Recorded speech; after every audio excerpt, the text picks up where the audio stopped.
Hello there. Welcome to the virtual New York City walking tour of the novel The Gods of Gotham by Lyndsay Faye. I am Lyndsay Faye, thus cast myself as the host of this program. And just to kick things off, I kind of wanted to show you folks the street that I, in fact, live on. This is a cobbled historic district. Just over here, you can see the Sylvan Terrace, which was built in the 1880s. Over here is the Morris Jumel Mansion, which has actually existed for a great deal more time. George Washington quartered troops there during the Revolution. So if Timothy Wilde had visited this neighborhood during 1845 when The Gods of Gotham was set, it would have looked exactly like this. So welcome, and let's go downtown.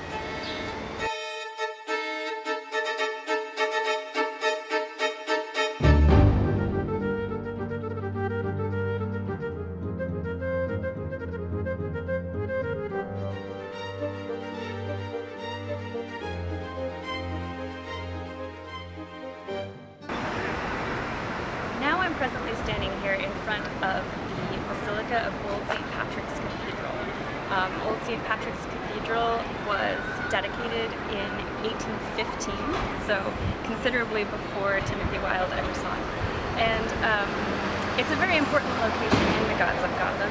This would have been the entryway, and somewhat dark to talk about, certainly very dark to talk about, because a particularly painful scene takes place in The Gods of Gotham right in front of these very doors. And this is the building as it existed from 1815 onward. So it's amazing, I think, that this historical site is still intact and an active place of worship. But every time Father Connor Sheehy would have been tending to people in the context of The Gods of Gotham, or any time Timothy would have visited here, this is the exact spot where Old St. Patrick's was erected. And before New St. Patrick's Cathedral came along, it was not only the center of religious worship for the Irish Catholics who emigrated to America, but it was also, since they were so unpopular with the locals when they arrived here fleeing the potato famine overseas, it was also the center of all of their social gatherings, the center for best news and best gossip and where to find jobs, etc., etc. So they really took advantage of this as a space to stamp Irish Catholic culture on New York City, and I am delighted to say that it's still here. Well worth a visit. Too dark to film inside, but please do come here if you're ever in New York.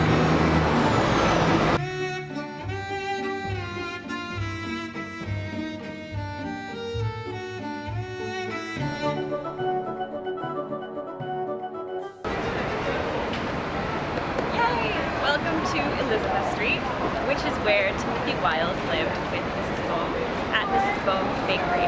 It's presently, as you can see, modern-day Chinatown. We're in Ward 6 now, not far at all from the 5 Points themselves. And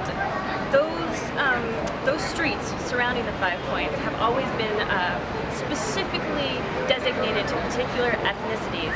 It just sort of happened that way. When Italian Americans started emigrating here, Italian American streets like Mulberry Street popped up. When the Irish moved here, the Irish were on specific streets. The Jews all congregated on specific streets as well. Hello, police precinct. Huzzah! Some copper stars over there. It's nice to see them at work. So this street, at the time that Tim was rendered homeless due to the fire downtown in the summer of 1845, it would have been predominantly Christian Germans. It was near to some of the Jewish streets. It was near to many of the Irish streets. But Mrs. Bohm is a lady who was previously married to one of the German bakers who lived on this particular block. And this is the specific block that Tim lived on. In my head, Tim lived somewhere right around here. As you can see now, these are Chinese apothecaries and Chinese schools and all sorts of Chinese establishments. There's not a lot of English lettering on this street left any longer.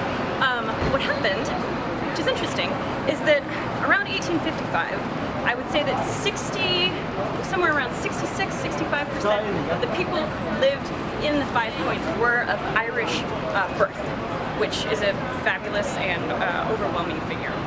So they started moving out of 5 Points, however, in the decade between 1855 and 1865, when the Civil War was happening. So the Irish quickly assimilated into American culture. They started moving to other enclaves, other areas, and what happened was the Chinese, who had previously lived in Ward 4 over by the waterfront, because many Chinese people were involved in the fishing industry and then moved here and continued to be involved in the fishing industry, they moved to Ward 6 after the Irish had vacated it. In particular, when the Transcontinental Railroad was completed, then a lot of Chinese people who had been working on the railroad and who had previously made their living in San Francisco or had tried their luck during the gold rush and it wasn't working out, they moved right here to this neighborhood. And it's delicious here. It's still an immigrant neighborhood, exactly where Timothy would have been living with Mrs. Bone. Well worth a visit if you're ever around.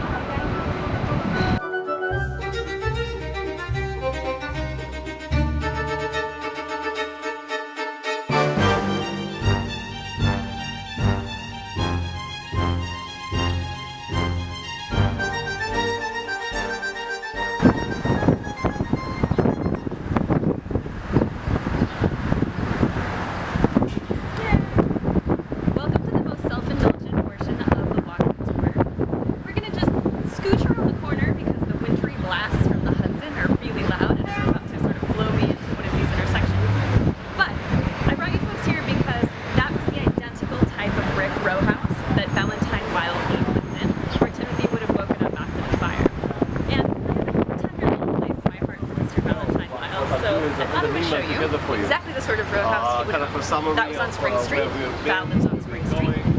It would have been built of red brick in the identical fashion with 3 windows. He would have had the whole second floor of it. There would have been the white gables at the top and the attic, and yeah, in that identical location as well. So I thought it was worth looking at. Today, that is called the Ear Inn. It's referred to as the Ear Inn, I think because the neon of the B, the red bar, went out, and since it was a historic site, they weren't allowed to change it. But it's actually been in operation since 1817. So presumably, that would have been a watering hole of Valentine's. So I thought it was worth looking at.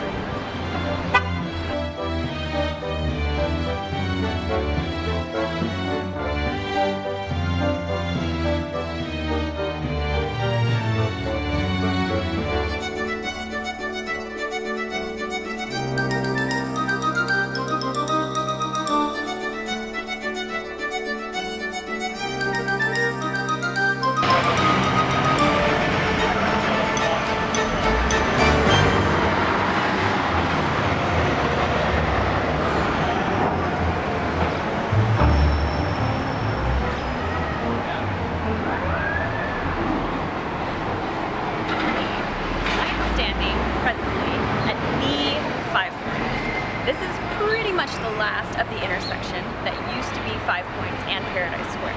So I'm standing at Worth Street, which used to be Anthony Street at the time that Timothy would have been here, and Baxter Street, which would have been Orange Street at the time Timothy would have been here, and just up Orange Street, I believe, would have been the Newsboys Playhouse, where they staged their production of the thrilling, gruesome Battle of the Agincourt, etc., whatever.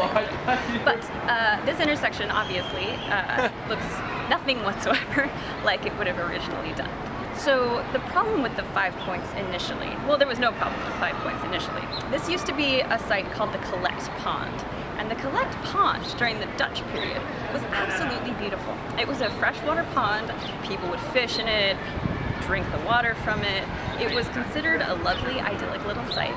And as happens with idyllic little sites, multiple parties wanted to live and work around it as a water supply.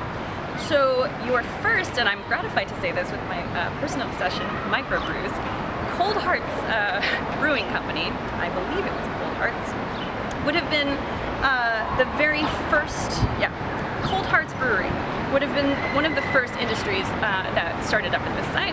Obviously for a brewery you need plenty of fresh water, but then tanneries and other dirtier establishments like butcheries, tanneries are particularly foul in the waste matter that's produced. They joined the brewery on this site, and the Collect Pond got nastier and nastier, danker and danker, until finally it was considered just this sort of puddle pestilence that was a threat to the health of every New Yorker who walked within about 60 yards of it. So they decided to fill it in. Now this was a great idea, and it was also a terrible idea, because when they filled in the collect pond, they did a rotten job at it. So they filled it in pretty shoddily with porous material, and then more porous organic material underneath that. And what happened was, when they built these perfectly pleasant middle-class homes over what used to be the collect pond, they started sinking within a very short period of time. And as they sank, the exhalations from underneath the buildings that began to emanate were discovered to be noisome, sulfurous, just absolutely nasty. So the shoddy job that was done in filling the collect pond is the first reason that this turned into what I think Star Wars fans would call a hive of scum and villainy. All of the respectable people fled the area. They were ordinary sort of wooden middle-class houses in the first place, so rather than being brick, to a large extent these wooden houses just started decaying because of the foulness that was coming up into the atmosphere from the collect pond itself. It's known as a center of disease. And due to that fact, it became a place where the poorest of poor immigrants would come, because it was the only lodgings that they could afford.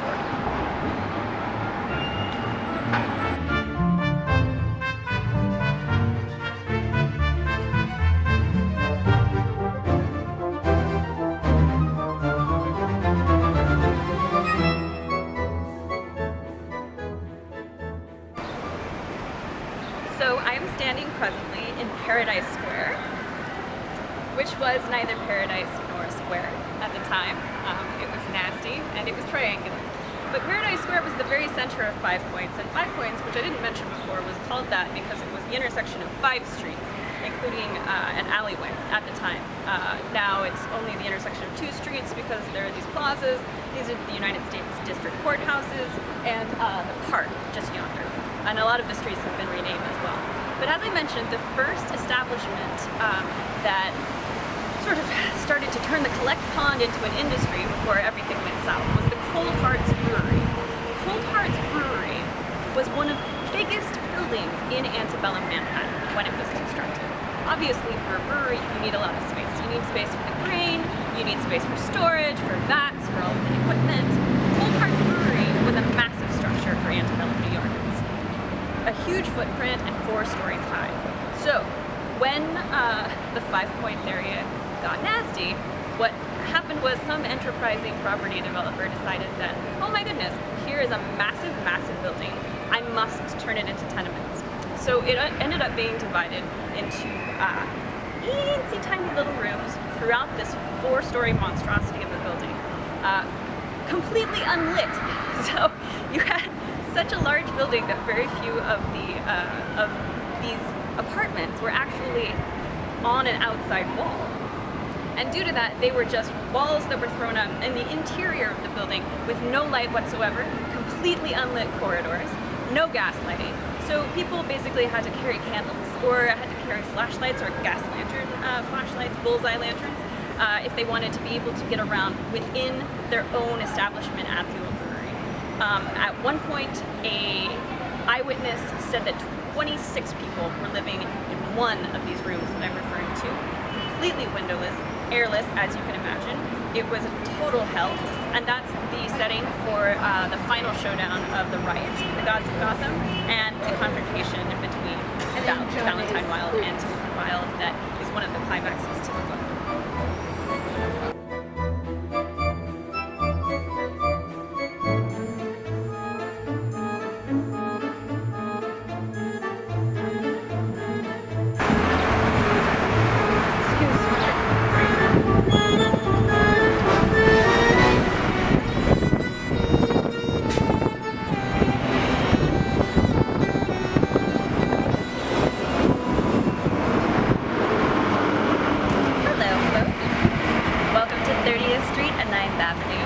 So this is pretty much the block of space where Tim Wilde and George W. Massey, Jacob Pease, and Bird Daly found the hidden burial ground in the woods.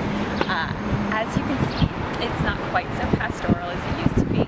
Chelsea, as a housing development, it started being built in around the 1820s.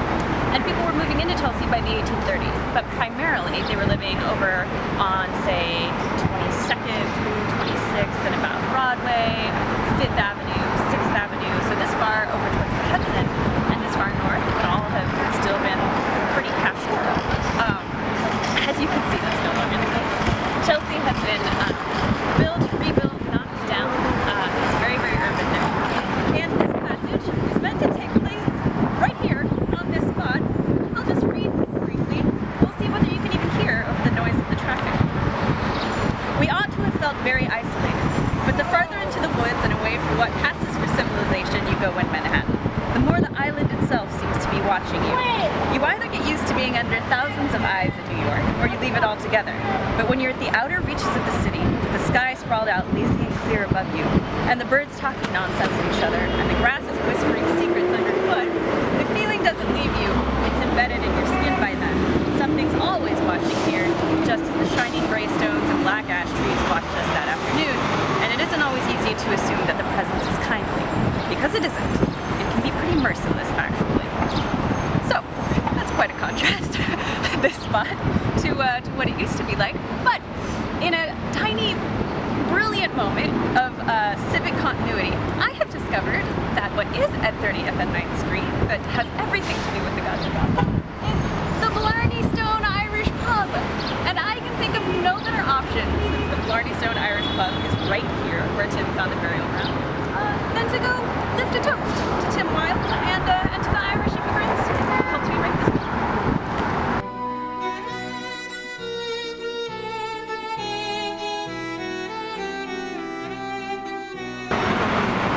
The Blarney Stone turns out to be amazing. I left my copy of Gods of Gotham here with the bartender, Tony. She's 3rd generation Irish American and Italian American, and she was completely lovely. This is one of those old school Irish pubs. Delicious Guinness. I will be back.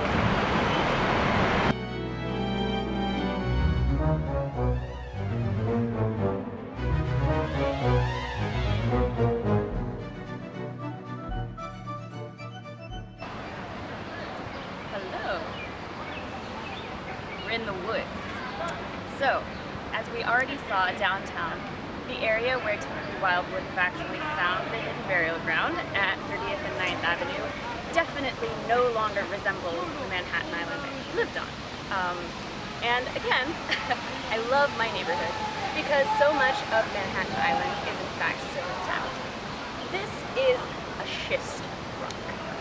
It is known as mica schist. Sometimes it's known as Manhattan schist. And when Timothy talks about rock formations, glittering rock formations, coming up through the pasture land at 30th Street and 9th Avenue, he was talking about this sort of rock. He was talking about exactly this sort of forest. We're in Inwood Park right now. And Inwood Park is particularly remarkable on Manhattan Island because unlike Central Park, which is completely cultivated and all those little brooks and declivities and pathways are planned by Frederick Law Olmsted, this park was not planned. This park is the last and largest piece of indigenous Manhattan that's in existence. It has a salt marsh, not relevant to our purposes, but the rocks and the general sort of atmosphere here certainly are, because when Tim and Chief Matzel and Bird found that cache of bodies at 30th and 9th, this is the sort of forest that they would have been looking at. And I just think that's swell. So this particular park, I used to live up here. As you saw, I live in Washington Heights now, which, by the way, it's worth mentioning that that is an immigrant community in the best possible way. All of the communities in Manhattan Island are to some extent immigrant communities, but mine is specifically Dominican. And up here at Inwood, this is sort of the last piece of the natural world left in Manhattan. And when I was writing that scene, I was thinking specifically of this park because I used to live up here in Inwood, and it's very peaceful apart from all the baseball playing that you can hear probably going on in the background. But I thought it was well worth a look. Onward and upward.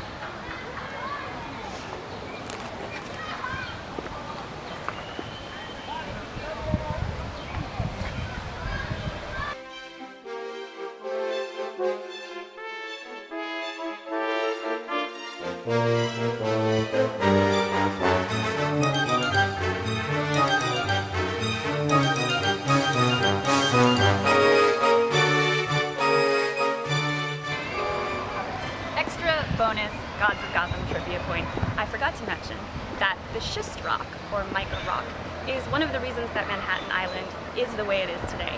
We have such a dense bedrock that whenever we want to expand, as opposed to having to put landfill along the shoreline, which of course we also do that in Manhattan. However, the bedrock is so solid that our skyscrapers can shoot up over 100 stories, and we have some of the tallest buildings in the world.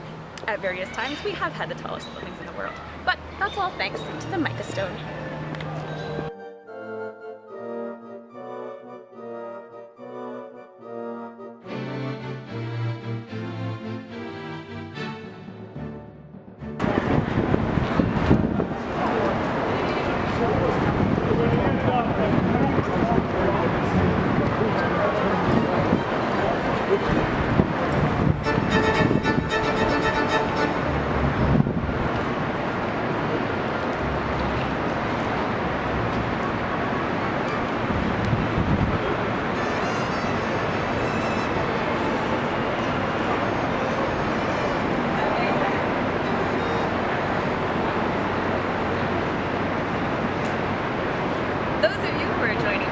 Gods of Gotham book tour might be wondering just exactly what we're doing here.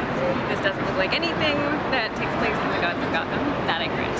So directly behind me is number 30 Broad Street and number 40 Broad Street, and that is the building that exploded and blew up not only a significant portion of downtown New York City, which would have been 300 buildings, but a significant portion of Timothy Wilde's face, which was a real shame for that little kid, and blew up his house and his savings and everything else to do with his livelihood.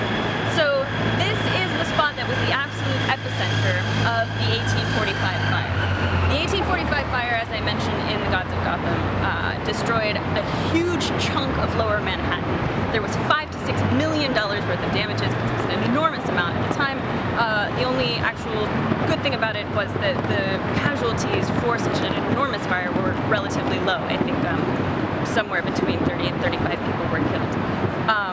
That was according to their estimates. But what the fire enabled to happen, despite the fact that it destroyed tons of goods, lots of financial buildings, municipal buildings, restaurants, homes, etc., was that it allowed New Yorkers to rebuild downtown in a fresh image, which is what we always do when something gets knocked down. We build it again, and we build it bigger and better than it was before. So presently, you saw the New York City Stock Exchange here, Bobby Van Steakhouse. There's a lot of high-end fashion establishments here, myriad office buildings, and just a ton of space devoted to the commerce of New York City. And it was able to be built because at one time or another, it was in fact destroyed. Now, this also, as you'll remember, destroyed Timothy Wilde's oyster house, where he tended bar at Nick's Oyster Cellar. There aren't a lot of underground oyster cellar establishments left in New York. I'm personally heartbroken about that, but I do happen to know of a place that survived the fire on 38 Broad Street. Would have been standing during Tim's day. He might have had a meal there. Let's go take a gander at it.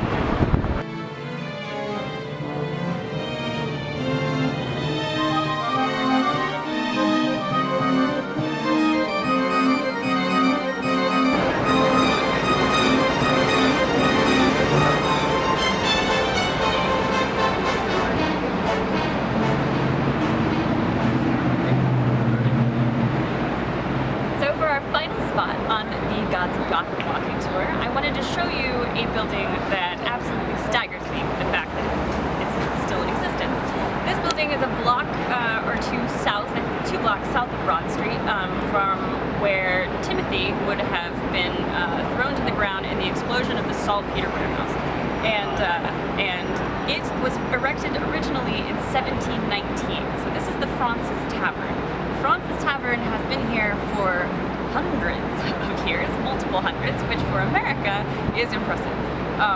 It is known historically mostly because George Washington was a big fan of the Francis Tavern, and when the Revolutionary War ended, he held a goodbye blowout shindig revelry, which was doubtless very much charged for his officers following their victory in the American Revolutionary War here.